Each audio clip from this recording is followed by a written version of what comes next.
Hi, I'm Matt Ranaudo, and I'm going to teach you to trim your beard with and without a guide comb.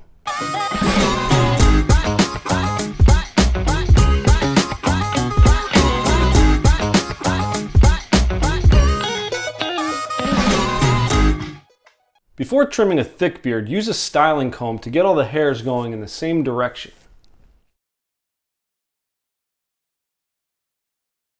Use the trimmer guide comb to achieve the desired length.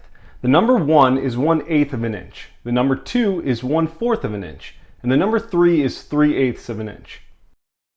Remember, cutting against the grain cuts more hair, so cutting with the grain cuts less hair. Longer beards should be trimmed in the same direction as the hair grows, and shorter beards can be trimmed in either direction. For detailing and cleaning up strays, use your trimmer without a guide comb.